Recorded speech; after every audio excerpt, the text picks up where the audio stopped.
I feel like I've enjoyed writing it from like any aspect from a very young age. And again, it's just that I'm someone who's really curious by nature. I like to know a little bit about a lot of things. And I really like that like I don't want to call it like a rush, but there is sort of like this like clicking moment of where you pick up on a topic that's really interesting and you get to go down that rabbit hole and just like collect all this information.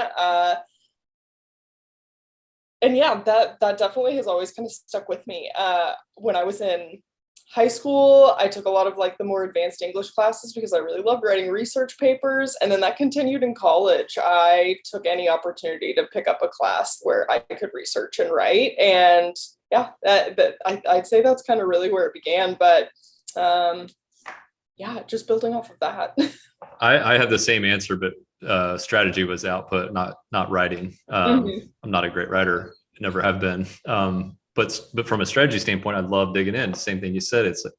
And I think one of the side benefits is it makes you more interesting to talk to at dinner parties. You can relate to somebody. You meet somebody new, and you're like, oh yeah, I actually have a year and a half experience in that particular topic or whatever. So Yeah, totally. Yeah.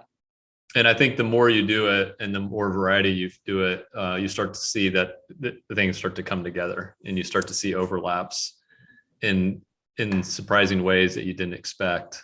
And having done some work over here and now you're over here, like, oh, it's just like that. It's parallel to that. Or actually, these have a lot to do with each other. And then you kind of look at it from a different angle. Have you had any chances to see like different worlds kind of mesh together yet, or not so much yet? Mm, I mean, in what ways specifically? Oh man, well, I can think of like lateral examples. So like for instance, sometimes we'll be working with a B2B company in professional Mhm. services, and then we'll work with another one that's in, you would think has nothing to do with them, but you realize like, oh, the way they function is identical. The model is the same, even though they're wildly different industries. They're so similar. And then I guess from a strategy standpoint, there's a lot of learnings that you can kind of apply there. I didn't know if you've seen the same thing with any of your clients that you've been writing with. I mean, I guess when you look at more complicated industries, a lot of industries that use heavy jargon it, again, it kind of goes back to that. I really like to take something that's kind of complex and make it where someone, just anyone else, if they happen to stumble upon it, it would be interesting and readable for them, where they could walk away feeling like, oh yeah, I've got a pretty good baseline knowledge on this. So I'd say maybe that's just what I've noticed is I think a lot of people on the surface feel like, oh, my industry it's so complex. And of course there are some things like if you asked me to write about, I don't know, anything like chemistry or mathematic related, I would definitely have my head spinning, I'm sure. But but that's just like me, I guess. Yeah, I think in a lot of ways, like you can always find a way to break something down and simplify it, no matter how daunting it may seem initially. Yeah, I agree with that. Right. There's industries where you hear that, oh, it's so complex, and you're like, maybe we made it we made it complex for the sake of being complex. Yeah. And the similarity is that you need to just get it back down to sort of plain speak to where a customer can understand, what does this mean to me? Yeah, Versus absolutely. just going over their head with jargon. Yeah, I agree with that. Yeah, totally. Are there certain types, whenever you're working on a topic, do you have a preference on the output, like the type of writing you're doing, or you don't care what the output is, you just want to make sure you get to go through that research phase and really skill up and learn about it? I mean, yeah, I always prefer to do a decent amount of reading something before I just kind of start speaking on it. So, I mean, even if it is something as simple as writing uh, headlines for ads, things like that, like I do like to give myself a pretty good amount of time to get familiar with how does this brand even speak about themselves, before I take it on and try and improve upon that, or take it in a different direction. So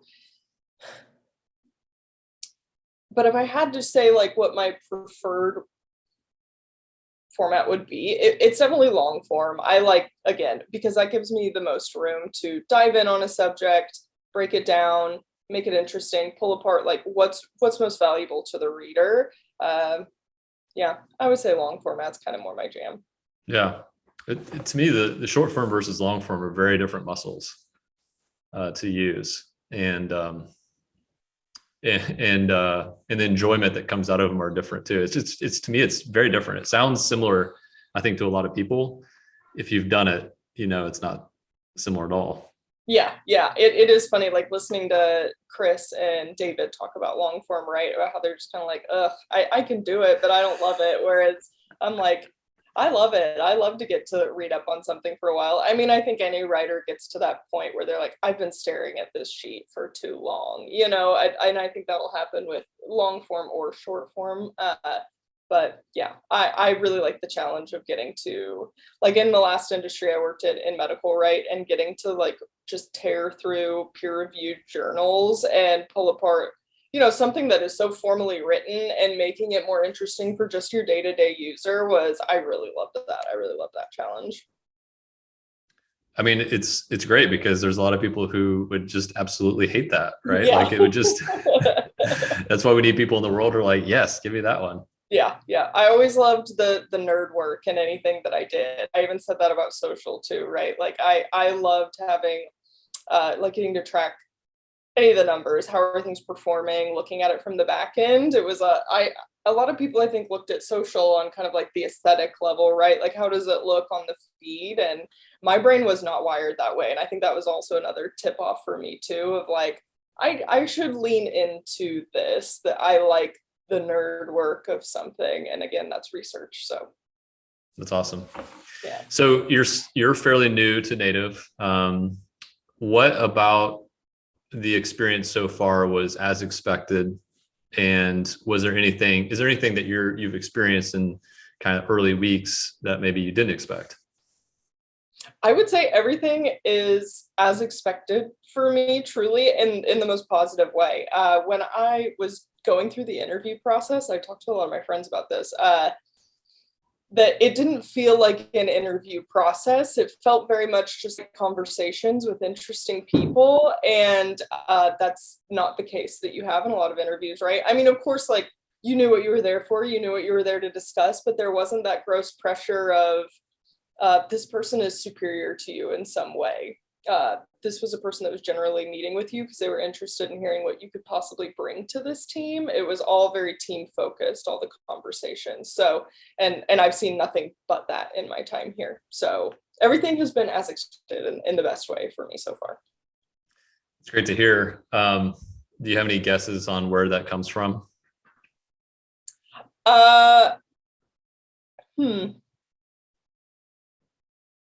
I will say, like, one thing that one of my friends pointed out when she was looking through all of our employees, right? Like, she said, wow, there's a lot of women in positions of power at Native. And I think that is definitely a huge like factor there. You've got a great balance of people, and there is no ego in the room by any means. And that's something that we state publicly about the brand, and it's something that's most certainly true. It's not just words. I think you're onto something. Personally, I've always really enjoyed environments where it is the gender balance. There's a gender balance. It doesn't sway one way or the other. I just think it's a great way. It's the environments I've always kind of thrived in and had best memories with and things like that. I just think it's the best way to go. And we enjoy that here. In fact, I'd say we sway a little bit more female than male across the board if we're looking at numbers right now. Yeah. There's big benefits that come from that. Yeah, it's a very nurturing space. You feel that when you work with everyone. It's nice. Yeah. Is there anything that was a surprise to you at all, or is it like, yeah, I got a great impression of what this would be, and it's checking out? Yeah, again, it feels like I just got a good impression of what this place was right from the get-go. Everyone that I met with, and it stayed consistent. Yeah. So how would you?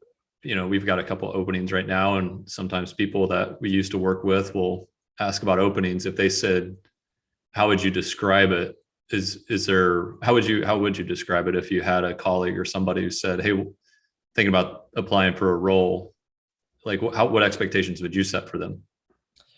Yeah, and I can speak to this because I've already been doing it. Yeah, I just tell everyone, there are a lot of places where you go. Native is probably my second experience with this, right? Of a place where like the people that you met really do set the tone in the most positive way. Who you're meeting is what you get here. Everyone is truly so friendly and just wants to be helpful, and that comes across from the minute you meet someone on the team, and knowing that every single person that I've interacted with is that way, tells you what the interview process is like, that they're doing a really good job of vetting who's joining the team. Very culture minded, but not in a way that's like cringy Pizza Fridays kind of culture way. It's a genuine initiative to build a team where it can foster a really healthy collaborative environment. And I think the emphasis is a healthy collaborative environment, because within that, there will of course be moments of like resistance. I think that happens anywhere you go, because it's just the meeting of minds, right? But it's healthy because there is the space for that, to do that safely, to feel comfortable, to bring your ideas to the table. And no one is here to tear them down because they've got this idea that theirs is the one, that they're truly just there to work through it together. You and I have this in common. This is the second, basically culture that I felt like was very strong that I've been a part of. Mm-hmm. Maybe third. What do you think we have in common with that other one that you experienced? Is there commonalities, or was it same feeling but a lot of differences?